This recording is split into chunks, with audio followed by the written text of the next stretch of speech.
네, 우리 귀한 목자님들의 찬양을 통해서 너는 내 사랑하는 아들이라 하시는 음성을 들려주셔서 감사합니다. 시간 말씀을 통해서도 이 하나님의 음성을 들으시기를 기도합니다. 네, 오늘 누가복음 2장 말씀의 제목은 너는 내 사랑하는 아들이라입니다. 요절은 3장 22절입니다. 이 말씀을 다 같이 읽어보겠습니다. 시작.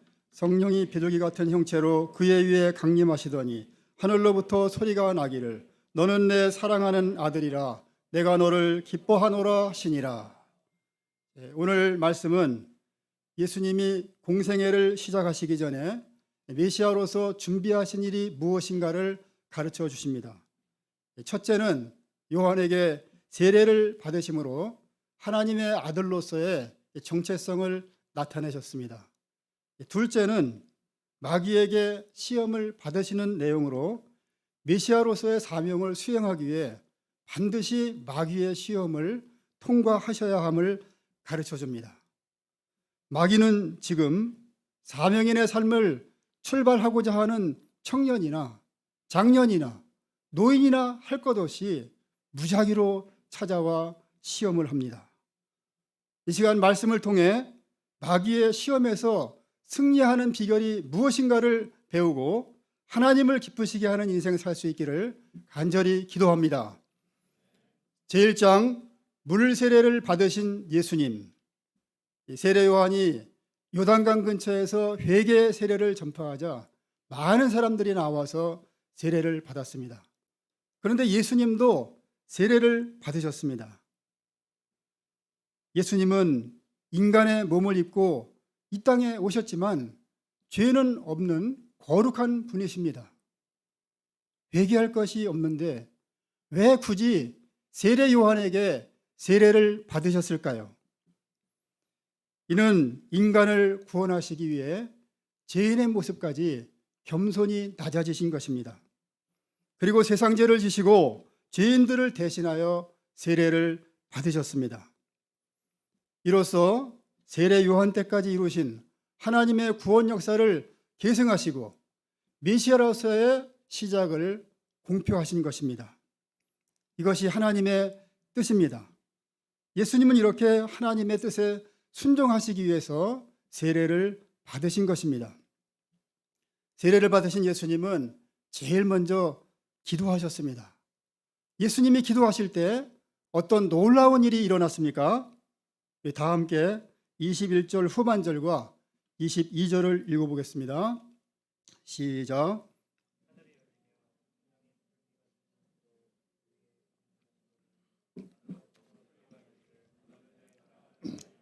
너를 기뻐하노라 하시니라.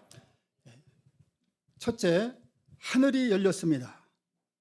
지금까지는 인간의 죄로 인해 하늘이 닫히고 하나님과 인간 사이의 관계가 단절되어 있었습니다. 그러나 중보자 예수님의 기도로 하늘문이 열렸습니다. 이로써 우리에게 구원과 영생의 복을 누릴 수 있는 길이 열리게 된 것입니다. 둘째, 성령이 비둘기 같은 형체로 예수님 위에 강림하셨습니다. 이는 예수님이 감당하실 사역은 세상 역사와는 다른 성령의 역사임을 가르쳐 줍니다. 또한 예수님은 성령의 도우심으로 사역을 감당하신다는 것입니다. 하나님은 예수님이 사명을 완성할 수 있도록 성령의 지혜와 권능을 덧입혀 주셨습니다. 셋째, 하나님으로부터 사랑하고 기뻐하는 아들로 인정받으셨습니다. 예수님은 공생애를 시작하실 때 자신이 가야 할 길이 무엇인지 잘 아셨습니다. 본래 예수님은 하나님의 독생자로서 영광과 찬송과 존귀를 받으시기에 마땅한 분이십니다. 그런데 하늘 보좌를 버리시고 육신의 몸을 입고 이 땅에 오셨습니다. 그리고 죄인을 구원하고자 하시는 하나님의 뜻에 순종하시기 위해 자발적으로 고난을 받으시고 십자가에 못 박혀 죽으시는 그리스도의 길을 가고자 결단하셨습니다. 이는 예수님이 하나님을 사랑하셨기 때문입니다. 하나님은 이런 예수님을 내 사랑하는 아들이라 인정하시고 내 기뻐하는 자라 칭찬하셨습니다. 하나님은 공생애를 출발하는 예수님에게 하나님의 사랑을 선포하심으로써 예수님이 가시는 길을 응원하셨습니다. 예수님은 이 하나님의 음성을 듣고 자신이 하나님의 사랑하는 아들이요 하나님이 기뻐하시는 자이심을 인식하셨습니다. 이런 확신 가운데 복음 역사를 섬기면서 받는 수많은 어려움과 핍박 등을 극복하셨습니다. 조롱과 멸시와 채찍과 무시무시한 십자가의 고통도 능히 감당할 수 있으셨습니다. 사도 바울은 복음을 전하다가 여러 번 감옥에 갇히고 죽을 고비도 여러 번 겪었습니다. 40에 하나 감한매, 39대죠. 39대를 매를 맞는 것인데 5번이나 그런 매를 맞았습니다. 3번이나 태장에 맞고 한 번은 돌에 맞고 3번이나 파손하여 일주일을 바다에서 헤맨 적도 있었습니다. 여러 번 위험에 처하며 수많은 고난을 당했습니다. 그런데도 사도 바울은 연약해지지 않고 모든 고난을 넉넉히 극복했습니다. 예수님이 주신 사명, 곧 하나님의 은혜의 복음을 증언하는 일을 완성하기 위해 자신의 생명도 아까워하지 않았습니다. 이는 하나님이 자신을 사랑하시고 기뻐하신다는 것을 확신했기 때문입니다. 바울은 로마서 8장에서 그 어떤 것도 자신을 하나님의 사랑에서 끊을 수 없다는 믿음을 고백했습니다. 우리가 믿음으로 살면서 순풍에 돛단 듯이 만사형통하면 얼마나 좋겠습니까? 그러나 실상은 그렇지 않습니다. 취업, 직장, 자녀 교육, 건강, 물질 문제 등 어려움에 직면할 때가 얼마나 많습니까? 앞을 보아도 뒤를 보아도 출구가 보이지 않아 눈앞이 캄캄해질 때가 있습니다. 이때 어떻게 해야 합니까? 이불을 뒤집어 쓰고 방콕해야 할까요? 아닙니다. 너는 내 사랑하는 아들이라 내가 너를 기뻐하노라 하시는 하나님의 음성을 들어야 하겠습니다. 하나님은 고난 가운데서도 믿음의 중심을 지키고 믿음으로 살고자 애를 쓰고 있는 나를 보시고 사랑한다 하십니다. 나는 너를 기뻐한다 하시며 위로해 주시고 칭찬해 주시고 인정해 주십니다. 비록 눈에 보이는 열매가 없을지라도 헤맬 때가 있어도 믿음으로 나아오는 나를 보시고 그래 잘하고 있어 굿 하시며 응원해 주십니다. 힘든 가운데서도 이렇게 주일에 교회에 와서 예배하고 있는 나를 보시고 나는 너를 사랑한다 이 말씀하십니다. 기뻐한다 말씀하십니다. 너는 내 사랑하는 아들이다. 너는 내 사랑하는 딸이다. 인정해 주십니다. 이런 하나님의 음성을 들을 때 우리는 다시 일어설 수 있습니다. 누가 뭐라고 해도 묵묵히 믿음의 길을 갈 수 있습니다. 우리가 나는 하나님이 사랑하시는 아들, 하나님이 사랑하시는 딸이라는 자부심과 분명한 정체성을 갖고 하나님 아버지의 뜻에 자발적으로 순종하며 하나님을 기쁘시게 하는 인생 살 수 있기를 기도합니다. 23절 전반절을 보십시오. 예수님이 가르치기 시작하실 때 30세쯤 되셨습니다. 30세는 레위인이 하나님의 일을 시작하는 나이입니다. 요셉은 30세에 총리가 되었고 다윗도 30세에 왕이 되었습니다. 예수님도 30세쯤에 왕이요 선지자요 대제사장으로서 공적 임무를 시작하셨습니다. 젊고 가장 힘이 있을 때 하나님의 일을 하고 가장 좋은 것을 하나님께 드릴 때 하나님이 기뻐 받으십니다. 23절 후반절에서 38절은 예수님의 족보를 기록하고 있습니다. 이 마태복음 1장의 족보는 아브라함부터 시작하여 예수님까지 내려옵니다. 이 반면 누가복음의 족보는 예수님으로부터 시작해서 첫사람 아담과 아담을 지으신 하나님까지 연결됩니다. 이는 예수님이 요셉의 아들로서 인성을 가지신 분이시며 또한 하나님의 아들로서 그 본체가 하나님이심을 말해줍니다. 이 사실은 메시아의 사역은 창조주 하나님으로부터 시작되는 것임을 가르쳐줍니다. 그러므로 이 사역은 반드시 이루어질 것입니다. 제2장 마귀의 시험을 이기신 예수님 4장 1절에서 13절입니다. 다 함께 1절과 2절 전반절을 읽어보겠습니다. 시작.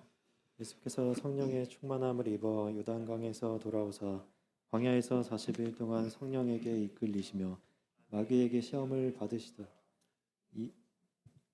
세례 요한으로부터 세례를 받으신 예수님은 성령의 충만함을 덧입고 광야로 가셨습니다. 이곳에서 앞으로 감당할 복음 역사를 준비하시기 위해서 40일 동안 금식하며 기도하셨습니다. 우리 옛말에 양반도 사흘을 굶으면 남의 집 담을 넘어간다고 했습니다. 그런데 예수님은 사흘이 아니라 무려 40일을 금식하셨으니 이 마귀의 시험을 물리치기가 얼마나 힘든 상태였는지 짐작할 수 있습니다. 이 사람은 자기 욕심에 끌려서 시험을 받습니다. 또한 죄의 소욕이나 인간적인 생각으로 가득 차 있을 때 시험에 빠집니다. 그러나 예수님은 죄로 인해 시험을 받으신 것이 아니라 성령의 충만함을 덧입고 성령님에게 이끌려, 즉 성령님의 주권 가운데 시험을 받으셨습니다. 그러면 예수님이 공생애를 시작하시기 전에 마귀의 시험을 받으신 데는 어떤 뜻이 있습니까? 먼저 예수님은 아담의 실패를 만회하셔야 했습니다.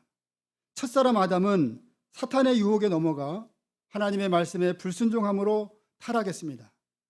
아담의 범죄로 인간은 사탄의 종노릇을 하다가 죽고 영벌에 처하게 되었습니다. 예수님은 이런 인간을 구원하시기 위해 이 땅에 오신 메시아이십니다. 그러므로 사탄과의 싸움에서 반드시 승리하심으로 아담의 실패를 만회하시고 메시아로서의 자격을 입증하셔야 합니다. 또한 시험받는 우리를 도와주시기 위함입니다.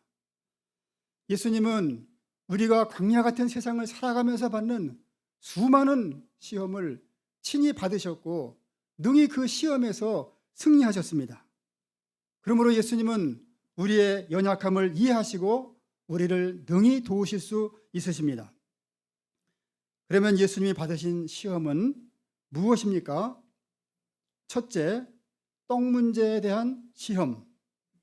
다 함께 3절을 읽어보겠습니다. 3절 시작. 마귀가 이르되 내가 만일 하나님의 아들이여든 이 돌들에게 명하여 떡이 되게 하라. 마귀는 예수님이 40일을 금식하셔서 당장 먹어야 할 상태인 것을 알았습니다. 마귀는 이 약점을 이용해서 예수님의 능력을 떡 문제를 해결하는데 먼저 사용하도록 유혹하는 것입니다. 내가 하나님의 아들인데 굶어 죽으면 되겠어? 유혹이 됩니까? 또 그럼 누가 너를 메시아로 믿겠어? 사명도 좋지만 일단 먹고 살아나야 사명도 감당할 수 있는 거 아니겠어? 이 말은 설득력이 있어서 거절하기 힘든 시험입니다. 만일 예수님이 마귀의 요구대로 돌들을 떡으로 만드셨다면 어떻게 될까요? 이는 인간에게 가장 절실하고 우선적으로 해결해야 할 문제는 먹는 문제임을 인정하는 것이 됩니다. 그렇다면 예수님은 육신의 욕구에 굴복당하는 연약한 인간과 다를 바가 없습니다. 이런 분이라면 우리의 메시아가 될 수 없습니다. 예수님이 이런 간교한 마귀의 시험을 어떻게 물리치셨습니까? 4절을 다 같이 읽어보겠습니다. 시작. 예수께서 대답하시되 기록된 바 사람이 떡으로만 살 것이 아니라 하였느니라. 이 말씀은 신명기 8장 3절을 인용한 말씀으로서 사람이 어떤 존재인가를 가르쳐 줍니다.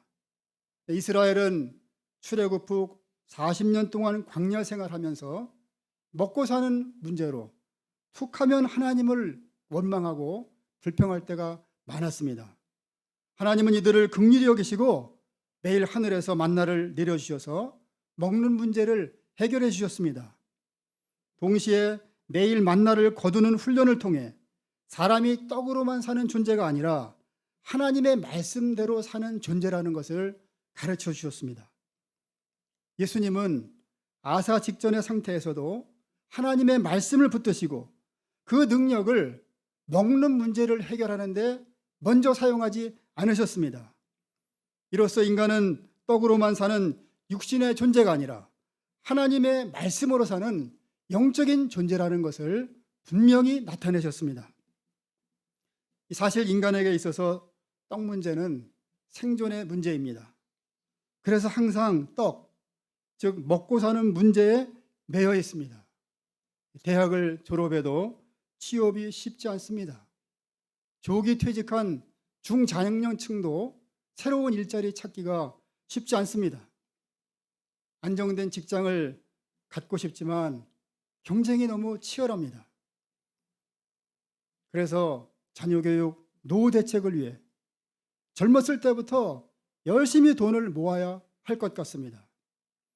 마귀는 이렇게 일생 먹는 문제 해결을 우선시하도록 유혹합니다. 떡 문제가 해결되어야 사명도 감당할 수 있다고 속삭입니다. 내 몸 하나, 내 가족도 챙기기 힘든데 양들을 섬기고 하나님을 섬기는 일에 헌신하면 세상에서 낙오될 것 같습니다. 이런 마귀의 유혹에 넘어가면 떡 문제 해결에만 몰두하다가 결국 믿음을 잃어버리고 하나님으로부터도 점점 멀어지게 됩니다. 그러면 우리는 어떻게 해야 합니까? 예수님처럼 말씀을 앞세워야 합니다. 예수님이 하나님의 말씀에 순종했을 때 하나님이 친히 먹는 문제를 해결해 주시고 또 생명도 지켜주셨습니다. 우리도 떡 문제 해결에만 얽매여 살 것이 아니라 예수님처럼 먼저 하나님의 뜻을 이루어드리는 삶을 살아야 하겠습니다. 이때 하나님이 친히 먹고 사는 문제를 해결해 주실 것을 믿습니다. 마태복음 6장 31절, 33절은 말씀합니다. 이 말씀을 믿음으로 고백하는 심정으로 읽어보겠습니다. 시작. 그러므로 염려하여 이르기를 무엇을 먹을까 무엇을 마실까 무엇을 입을까 하지 말라. 이는 다 이방인들이 구하는 것이라. 너희 하늘 아버지께서 이 모든 것이 너희에게 있어야 할 줄을 아시느니라. 그의 나라와 의를 구하라. 그리하면 이 모든 것을 너희에게 더하시리라. 아멘. 아멘. 사람이 떡으로만 살 것이 아니라는 예수님의 말씀은 40일을 금식 후 아사 직전 상태에서 하신 말씀입니다. 결코 배부른 소리가 아닙니다. 믿음이 없는 사람들은 평생 먹는 문제, 이 먹고 사는 문제에 얽매여 살아갑니다. 물질이 풍족하면 아무 염려 없이 행복하게 살 수 있을 것이라는 생각에 지나칠 정도로 물질에 집착합니다. 그러나 결코 그렇지 않습니다. 인간이 인간답게 살기 위해서는 인간의 존재의 의미를 알고 그 목적대로 살아야 합니다. 하나님은 인간을 영적인 존재로 지으셨습니다.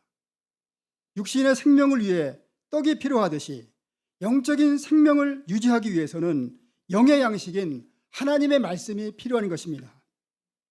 하나님의 말씀을 먹고 살 때 영혼의 참 만족과 기쁨을 누릴 수 있습니다. 시편 기자는 하나님의 말씀을 쫓아 사는 사람이 복이 있고 열매를 맺으며 만사 형통한다고 했습니다. 우리가 비록 떡 문제가 있을지라도 예수님처럼 하나님의 말씀을 붙들고 먼저 하나님의 뜻을 이루어드리는 삶을 살아야 하겠습니다. 이때 하나님께서 약속하신 대로 먹고 사는 문제를 친히 해결해 주실 것을 믿습니다. 우리가 이런 믿음으로 봄학기 더 열심히 성경을 공부하고 말씀대로 사는 자가 될 수 있기를 간절히 기도합니다.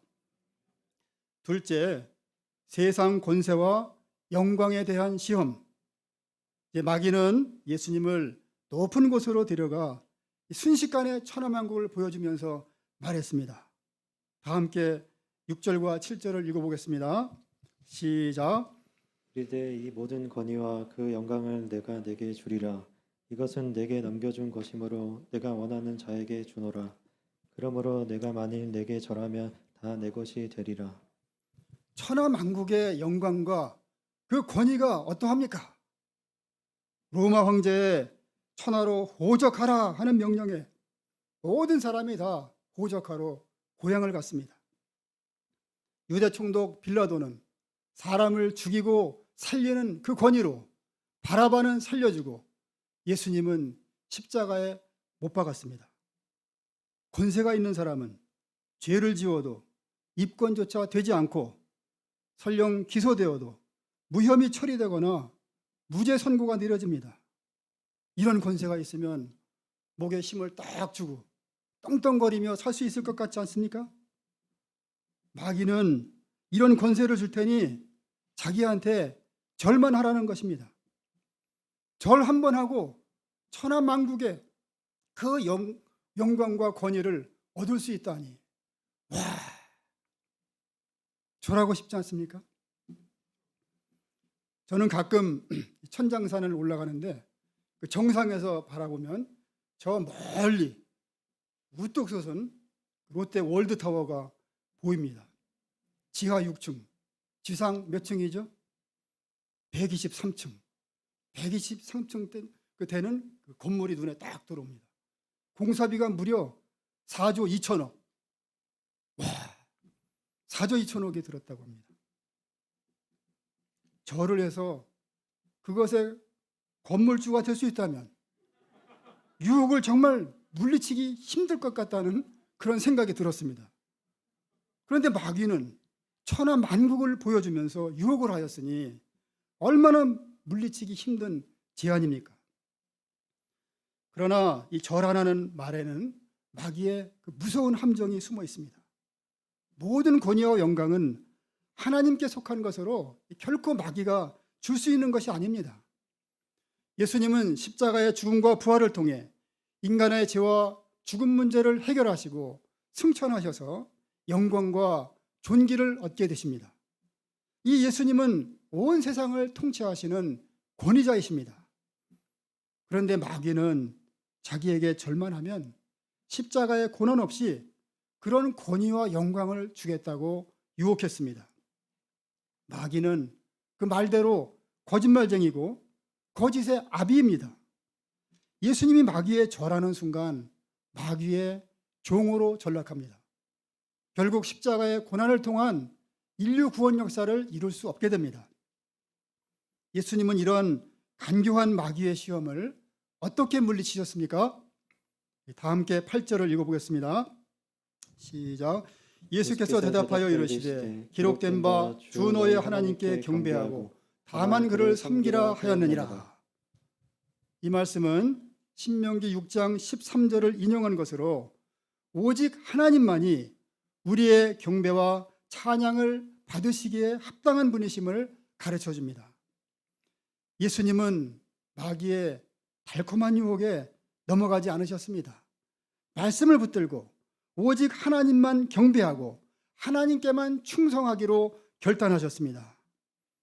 예수님은 고난 없이 쉽게 영광을 얻으라는 마귀의 제안을 단호히 물리치시고 십자가의 고난을 통해 부활의 영광에 이루고자 하셨습니다.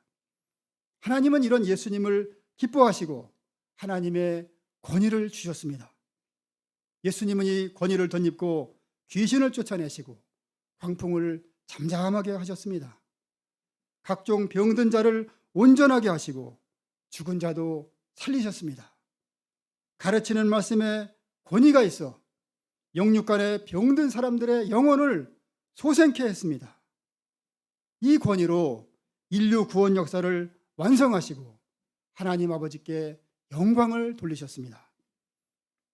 마귀는 오늘날 우리에게도 세상 권세와 명예를 줄 수 있다고 유혹합니다. 마귀의 거짓말에 속아서 타협하는 순간 그 인생은 비참해집니다. 베드로전서 1장 24절, 25절 전반절은 말씀합니다. 그러므로 모든 육체는 풀과 같고 그 모든 영광은 풀의 꽃과 같으니 풀은 마르고 꽃은 떨어지되 오직 주의 말씀은 세세토록 있도다. 우리는 어떤 유혹 앞에서도 흔들림 없이 하나님 한 분만을 섬겨야 하겠습니다. 인생의 생사화복은 하나님께 달려 있습니다. 우리가 하나님만 경배하고 섬길 때 세상에서 얻게 되는 것과는 비교할 수 없는 썩지 않고 쇠하지 않는 하늘의 권세와 영광을 얻게 될 것입니다.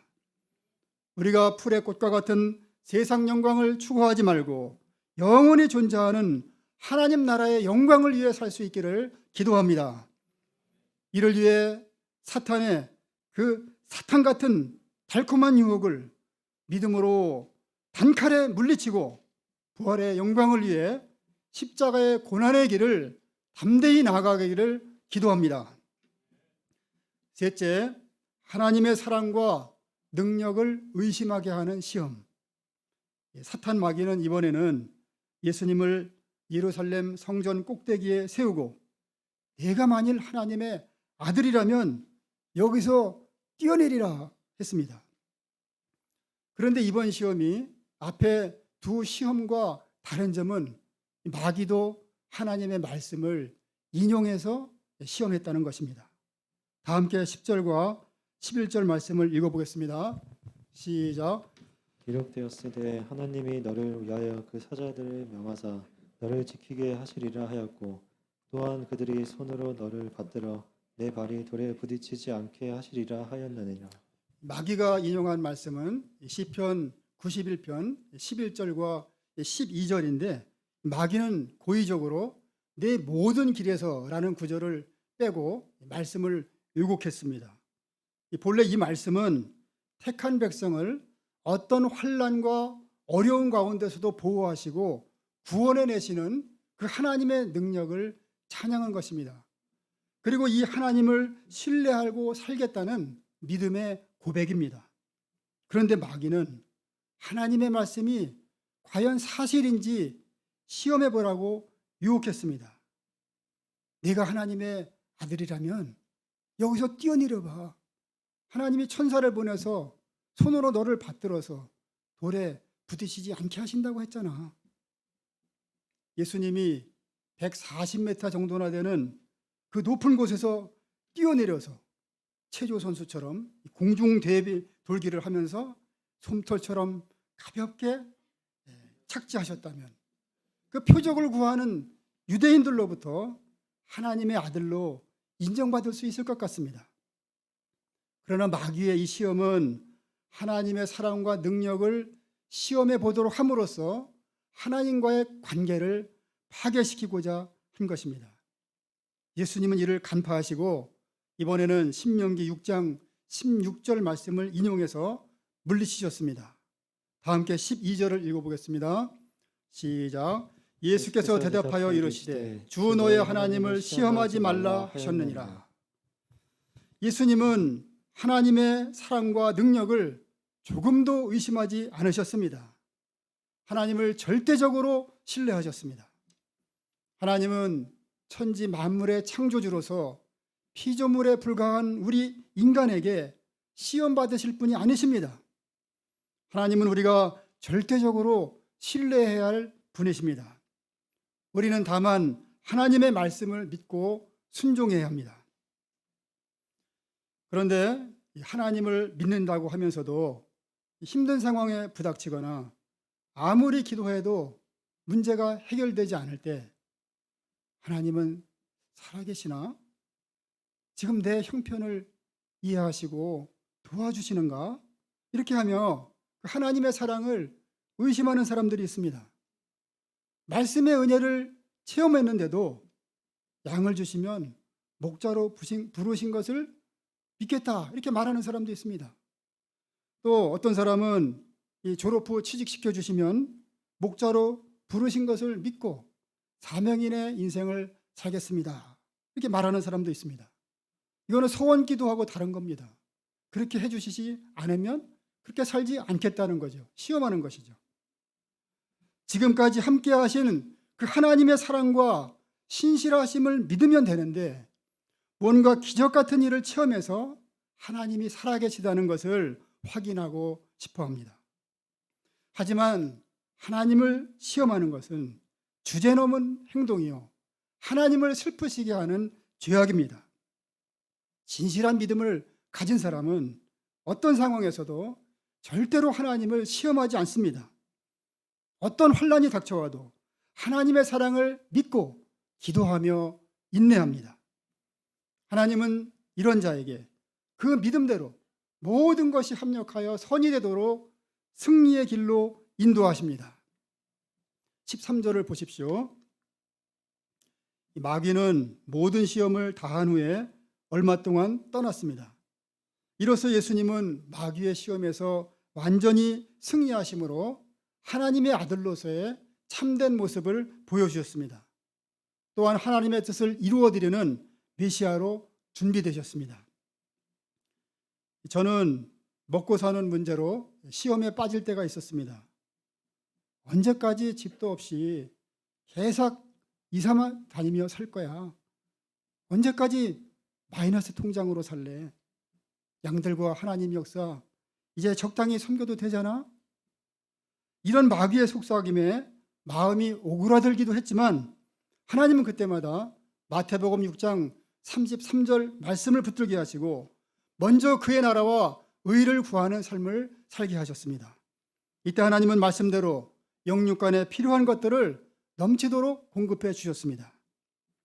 또 다른 사람들이 직장에서 승진할 때 마귀는 너는 승진에 유리한 조건을 충분히 갖추고 있는데 사명은 몇 년만 잠시 뒤로 미루고 직장에 충성해봐 하며 이렇게 부추겼습니다. 그래서 승진을 위해 나름대로 계획을 세워서 추진한 때도 있었습니다. 그러다 보니 하나님 역사는 점차 소극적이 되었습니다. 누가 가만히 있지 않겠죠? 동역자입니다. 이런 저를 끈질기게 회개하도록 푸시하였습니다. 결국 저는 세상 권세와 영광을 쫓아 살고자 했던 마음을 회개하고 먼저 하나님을 경배하고 섬기기로 결단했습니다. 하나님은 이런 제가 가장 영광스럽고 복된 목자의 인생을 살도록 도와주셨습니다. 제가 앞으로 어떤 유혹이 있더라도 계속해서 하나님의 말씀을 붙들고 먼저 그의 나라와 그의 의를 구하는 생활에 힘쓰기를 기도합니다. 결론입니다. 우리의 원수 마귀는 오늘날도 울부짖는 사자처럼 먹잇감을 찾아 돌아다니고 있습니다. 이 마귀의 유혹은 너무 강해서 우리의 힘과 의지로는 도저히 이길 수 없습니다. 우리가 마귀의 유혹을 물리치고 하나님의 뜻에 순종하기 위해서는 예수님처럼 성령의 충만함을 덧입고 하나님의 말씀으로 마귀를 대적할 때 승리할 수 있습니다. 우리가 마귀의 유혹을 물리치고 하나님의 뜻에 자발적으로 순종함으로 하나님이 기뻐하시고 사랑하시는 그 하나님의 자녀로 살 수 있기를 간절히 기도합니다. 기도하고 마치겠습니다. 걸어가시고 은혜로우신 하나님 아버지, 오늘 이 시간도 저희들에게 귀한 말씀을 주셔서 감사합니다. 날마다 저희를 각종 좋은 것들로 유혹하는 이 사탄의 음성에 귀를 기울이지 않게 하시고 타협하지 않게 하시고 예수님처럼 기록된 말씀으로 대적해서 마귀의 간교한 유혹을 물리치고 하나님의 뜻을 이루어드리는 믿음의 삶 살기를 간절히 기도합니다. 감사드리며 예수님의 이름으로 기도합니다. 아멘.